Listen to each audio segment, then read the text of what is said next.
I'm Kitty. And I'm Max. And this is Dango Duo! Did you know Zack Snyder made an anime? Yeah. Just kidding. Wink. Wink. Since last week we reviewed Scott Pilgrim, another movie that might as well just be anime as it shares all the highs and all the lows with anime in general, I thought we would go back to another movie from around the same time period, Sucker Punch! And I mean, basically, everyone cosplayed Baby Doll back in the day, so it's basically has its own place in anime, so... And this anime, I feel, hits the same highs and the same lows as anime does. Yeah. Very, very often. Yep. So let's including as many panty shots as any anime. That is so true. Which is weird for an American film. It's true. But let's dive right in with the review. Kitty, what is Sucker Punch all about? Well, Sucker Punch is a 2011 film directed by Zack Snyder, who's more recently known for his work with the DCU. The film stars Emily Browning as a young woman, Baby Doll, who is committed to a mental institution. In order to cope, she envisions the asylum as a brothel and teams up with 4 dancers and prisoners to escape before she undergoes a lobotomy. As she collects the items she needs to escape, she enters another level of fantasy in which the women become strong, fierce warriors. And isn't that the description of an anime right there? Other than brothel, because that seems to be a more American theme. It is more of an American theme, that is true. But other than that, yeah, it's pretty much anime. We have reality bending with the unfortunate reality of utilizing... women as sex objects. Women as sex objects for the sake of plot development. But hey, Zack Snyder made an anime, and I remember I watched this back in the day, and Kitty didn't. I had seen a review, and that's it. And we actually watched the extended version that adds about 20 minutes to the movie. And we can just start ahead and just say really quickly that the extended is absolutely not worth it. It probably makes it worse. And, I mean, okay. The only scene that I liked that I knew got added was the song sequence, but it's completely unnecessary. I just like it because it shows off the amazing costume and set design, and that's about it. Which... it's right on cue for the stuff that we liked about this movie. Heyo. Kitty, what did you like the most about Sucker Punch? They had a lot of fun with the costumes. Like, I really did enjoy it. And it's easy to see why so many people cosplayed Baby Doll. It's basically a Seifuku with a midriff. It's adorable, kind of. And all of the costumes and the kind of, like, designs that go behind a lot of what the girls wear is really fun. And I understand that, like, you know... having it actually be set in a mental institute would kind of limit the production value of that kind of thing. So it's kind of interesting that they, you know, go to the world of, like, dancing brothel and then have all these kind of interesting sexual, unfortunately, costume designs. But a lot of them are pretty good. They're pretty cute. I like a lot in the extended scene that literally didn't need to be in the movie. A lot of the performance and the costumes there are really cool, intricate, really detailed. The only costume I actively didn't like was the Baby Doll's last costume in the ending sequence, ending sequence, where you can see her bra very clearly through the very sheer satin. But yeah, the costumes were pretty. It looked good. Mm-hmm. That looked good. Now, what about you, my babe? If there's a thing I liked in Sucker Punch, I have 2 for this one, but it's very similar to the case on Scott Pilgrim. The spectacle of this movie is anime. It's got the ridiculous, bombastic element in anime that I very much adore. These dream sequences where the girls are fighting dragons or fighting steamwork Nazi zombies, or to this cool music that's playing in the background. And my other bonus is the music is fantastic, and you have to keep in mind that Zack Snyder got started as a music video director. It shows. This movie is basically a lot of music videos that has those moments where the lyrics match up with whatever's happening, and yes, it's a little cheesy, but the spectacle is cool, and there's cool visuals that happen in this movie. Unfortunately, that comes at the price of a lot of other terrible stuff. Much like anime, that's... it looked cool, but... there is. But when you actually look at it closely, you go, oh... that's a rotting pile of flesh. Which brings us to the negatives! Kitty, what did you dislike the most about Sucker Punch? Whew! I won't even touch the ending because that is just... The additional scene added in the extended version... That makes it so much worse. No, it makes it so much worse. And I could... I mean, we're both writers, and we can feel that instant in which the writer, which is... Zack Snyder wrote this movie, by the way. You can feel the moment in which he goes, oh yeah, this is a very fucked up movie. Here's a scene that makes it bad, okay, in her mind. And it's literally the worst thing. I was watching that scene with my head like tilted to one side. Yeah, we were both like flinched back, being like, "What the fuck is happening?" I do not understand. I mean, I understand because this movie, and I guess we'll just say it right now, is a fucking downer. Ooh. It's a fucking downer. Ooh. And like that scene attempts to maybe go, hey. Maybe the ultimate fate that falls upon our main character is not all. Maybe she wanted it. She wanted to. That's actually not even my point. That's not even your negative. The horrible ending. Although it does tie into the ending, it's in general the treatment of the women in this movie is just abhorrent. Real bad. It is real bad. We have another story that unfortunately. I love that the central cast is like 90% women, and I like that, and it's about their struggle and their desire to want to escape. But we have this thing where, like, why do stories about women have to be about them being sex objects or being sexually abused? Physically, sexually. Manipulated by men. And I know, I understand. Listen, someone is yelling across time and space. This movie came out in 2011. That's only 8 years ago. I know. But you have to keep in mind, the whole goal here at Dango Duo is to analyze media objectively. And disband. And I would love for nothing more than to say this movie is great, go watch it, but Jesus Christ. It's uncomfortable. And we can't skip from the fact that this movie is a downer. You don't come out of this movie feeling good. I came out feeling a little disgusted, honestly. Like, just...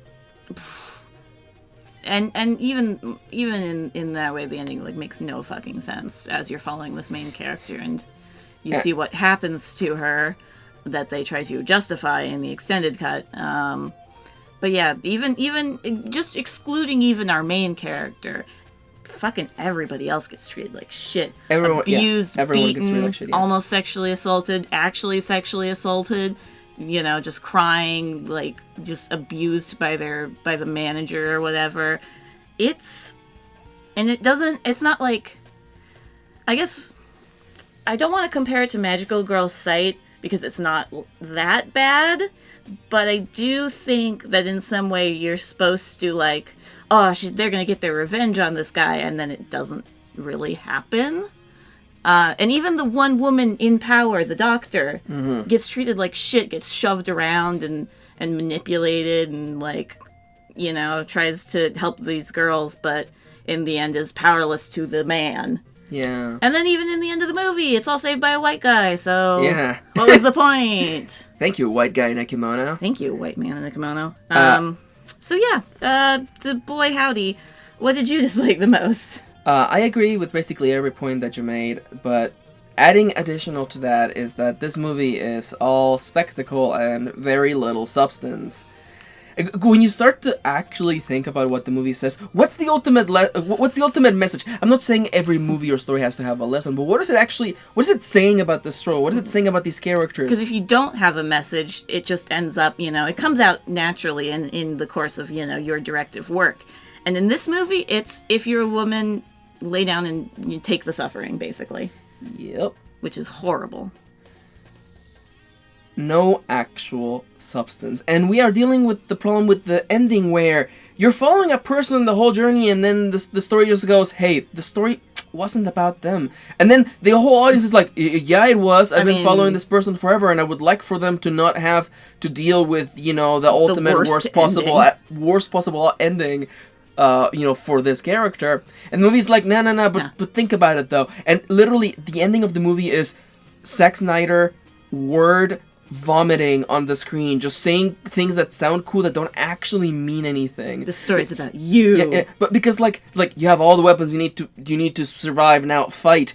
Said the man who wrote a movie about girls who didn't actually have the power to defend themselves against the system, and the men who were manipulating the system for not only their benefit, but at the expense of the girls' humanity. And ultimately, the day is saved by a white man who just decides to do the right thing. Unlike the other man, he's not white. That brings its own kind of That problems, also brings its own too. problems. I'm like, oh, how convenient that. Yeah, the only other white man is the stepdad.